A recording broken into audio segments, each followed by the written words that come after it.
आपने देखा होगा, अभी घर जाओगे तो टीवी पे देखना।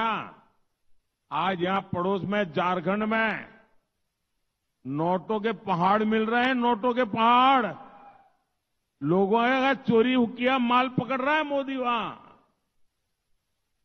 नमस्कार, स्वागत है आपका द न्यूज पर। मैं हूं आपके साथ शिप्रा सैनी। लोकसभा चुनाव के बीच जांच एजेंसी ईडी ने अब तक की सबसे बड़ी कार्रवाई की है झारखंड में।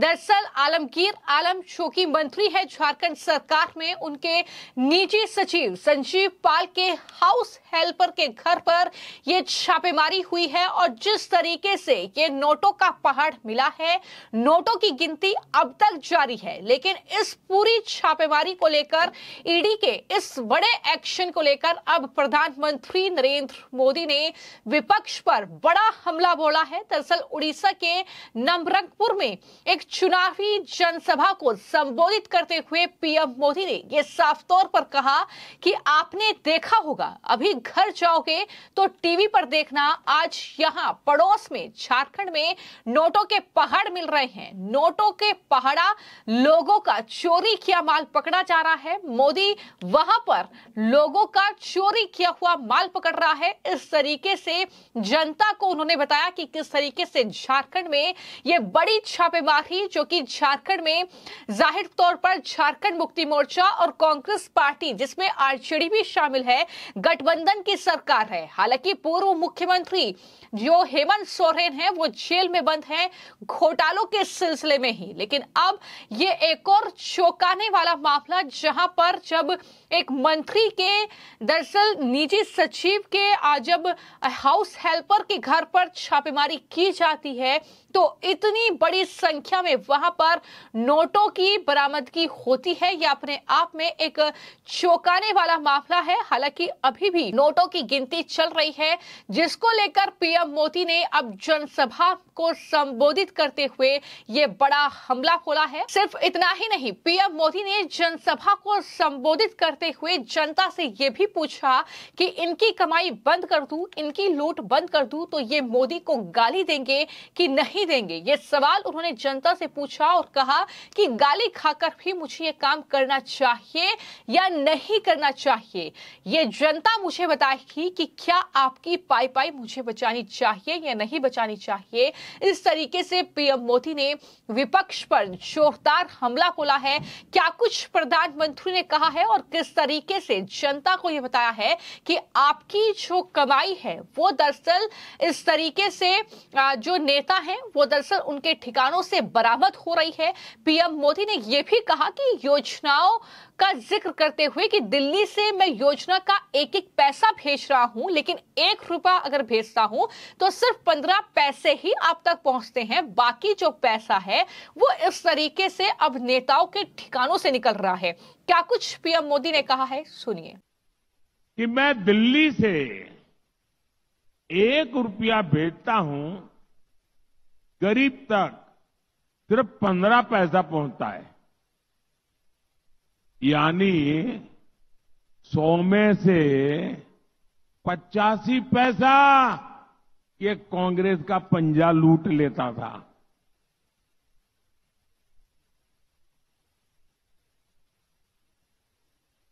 आपने इस सेवक को अवसर दिया। मैं तो गरीब मां का बेटा हूं तो मुझे गरीब का दर्द समझ आता है। मैंने कहा मैं रुपया 1 भेजूंगा, 1 पाई भी किसको खाने नहीं दूंगा, और जो खाएगा वो जेल जाकर के खाना खाएगा, जेल की रोटी चबाएगा। आपने देखा होगा, अभी घर जाओगे तो टीवी पे देखना। आज यहां पड़ोस में झारखंड में नोटों के पहाड़ मिल रहे हैं, नोटों के पहाड़। लोगों का चोरी किया माल पकड़ रहा है मोदी वहां। अब मुझे बताइए, मैं चोरी बंद कर दूं, इनकी कमाई बंद कर दूं, इनकी लूट बंद कर दूं, तो मोदी को गाली देंगे कि नहीं देंगे? देंगे कि नहीं देंगे? लेकिन गाली खा करके मुझे काम करना चाहिए नहीं करना चाहिए? आप मुझे बताइए। मुझे आपकी पाई पाई बचानी चाहिए कि नहीं बचानी चाहिए? आपके हक का पैसा बचाना चाहिए कि नहीं बचाना चाहिए? और इसलिए मोदी ने जनधन खातों, आधार और मोबाइल की ऐसी त्रिशक्ति बनाई कि गरीबों का पैसा लूटना बंद हो गया। अब घर बनाने का पैसा सीधा आपके खाते में, गैस का पैसा सीधा आपके खाते में, मनरेगा का पैसा सीधा आपके खाते में, किसान सम्मान निधि का पैसा सीधा आपके खाते में। यानी सबको लाभ, सीधा लाभ, कोई भेदभाव नहीं। और ये मोदी की गारंटी है।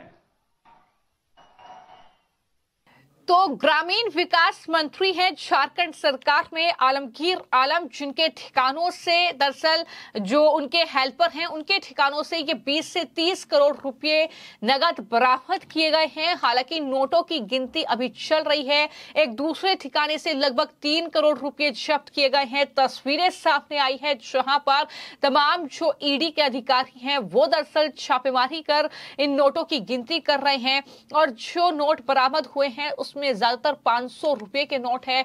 ज्वेलरी भी बड़ी संख्या में बरामद हुई है। ये भी इस पूरे मामले में खबर सामने आई है। इसके अलावा जो जानकारी इस मामले में है, दरअसल वीरेंद्र राम मामले में ईडी रांची में कई ठिकानों पर छापेमारी कर रही है। ईडी ने दरअसल कुछ योजनाएं हैं जिनमें अनियमितताएं बरती गई हैं, उनसे जुड़े मनी लॉन्ड्रिंग मामले में फरवरी 2023 में झारखंड ग्रामीण विकास के मुख्य अभियंता वीरेंद्र के राम को गिरफ्तार भी किया था। तो इस तरीके से एक गिरफ्तारी पहले ही हो चुकी है। वीरेंद्र राम को ईडी ने पिछले साल फरवरी में गिरफ्तार किया था। उन पर ग्रामीण विकास विभाग की कई योजनाओं को लागू करने में अनियमितताएं बरतने का आरोप है। 2019 में वीरेंद्र राम के एक सहयोगी की यहां पर भारी मात्रा में नकदी बरामद की थी। इसके बाद ईडी ने मनी लॉन्ड्रिंग का केस दर्ज किया और अब एंटी करप्शन ब्यूरो की शिकायत पर यह केस दर्ज हुआ था। और पिछले साल ईडी ने यह आरोप लगाया था कि वीरेंद्र के नाम पर ठेकेदारों को टेंडर देने के बदले कमीशन के रूप में आपराधिक आय जो है वो कमाई गई है। इस तरीके से यह पूरा मामला सामने आया, जिसके बाद अब झारखंड में ये छापेमारी देखने को मिली है। इससे पहले साहू के ठिकानों पर छापेमारी हुई थी, वहां से नकदी बरामद हुए थे। तो जाहिर तौर पर यह बेहद चौंकाने वाला मामला, लेकिन इसको लेकर सियासत अब बेहद ज्यादा गरमाई हुई है। जहां प्रधानमंत्री ने उड़ीसा में पहुंचकर एक रैली को संबोधित करते हुए जनता को यह बताया कि घर जाकर टीवी पर देखना कि किस तरीके से मोदी वहां पर आपके जो लूटे हुए पैसे हैं, जो चोरी किया हुआ माल है वो पकड़ रहा है। और वहीं पर मैं आपको जानकारी दे दूं कि कई नेता ऐसे हैं बीजेपी के जो लगातार हमलावर हैं, फिर चाहे वो गिरिराज सिंह हो, उनकी तरफ से भी इस पूरे मामले को लेकर बयान सामने आया है। उन्होंने कहा है कि पैसे के दम पर मोदी को हराना चाहते हैं, जन बल के आगे ये धन बल फीका पड़ेगा इन चुनाव में। ये बड़ा हमला गिरिराज सिंह ने बोला है और क्या कुछ उन्होंने कहा है, सुनिए। मुझे हंसी आ रही है। अब इन लोगों के पास कोई मुद्दा नहीं है, सैनिकों को गाली देने के सिवा और कोई मुद्दा नहीं है। मुद्दा है, इसका जवाब नहीं दे पाएंगे कि ये झारखंड में कभी कांग्रेस के एमपी के घर रुपया निकलता है 300 करोड़ 400 करोड़, कभी उनके मंत्री के घर से निकल रहा है, आलमगीर के घर से। ये पैसा इकट्ठा करके मोदी को हराने के लिए ये पैसा इकट्ठा हो रहा है या और कोई काम के लिए? तेजस्वी यादव जी, पहले इसका जवाब दो कि पिछड़ों का आरक्षण क्यों समाप्त करना चाहते हो? मुसलमानों का वोट लेने के लिए आपकी जुबान क्यों नहीं खुल रही है अभी तक? कर्नाटक की सरकार ने जो मुसलमानों को बैकडोर से सबको ओबीसी बनाया है, किसका हक मारेगा? क्या ये बिहार के यादव का हक नहीं मारेगा? बिहार के अन्य पिछड़ों का हक नहीं मारेगा? देखिए ये सब लुटेरे हैं। ये लालू प्रसाद जी का परिवार हो, शिबू सोरेन जी का परिवार हो, देश को लूटने वाले हैं। तो वही बिहार के डिप्टी सीएम जो सम्राट चौधरी हैं, उनका भी बयान सामने आया है और उन्होंने कहा है कि ये सब लुटेरे हैं। लालू का परिवार हो या शिबू सोरेन का परिवार हो, हर कोई लुटेरा है और इस तरीके से जनता का जो पैसा है, जो योजनाएं जिनका लाभ उन्हें मिलना चाहिए, उनका पैसा ये अपने पास छिपाकर रख रहे हैं। और हैरानी की बात तो ये है कि एक मंत्री के निजी सचिव संजीव लाल के हाउस हेल्पर के यहां पर ये पैसा पकड़ा जाता है, जो पूरा विपक्ष ये बार बार कहता है कि दरअसल चुनाव है, इसलिए बदले की भावना से ये कार्रवाई करते हुए नेताओं को जेल में डाला जा रहा है। लेकिन इन तस्वीरों पर ये विपक्ष क्या कहेगा, इसका इंतजार हर किसी को है। जिस तरीके की ये छापेमारी जो है झारखंड में की गई है। फिलहाल आपकी इस पूरी खबर को लेकर क्या राय है, हमें कमेंट बॉक्स में जरूर लिखें।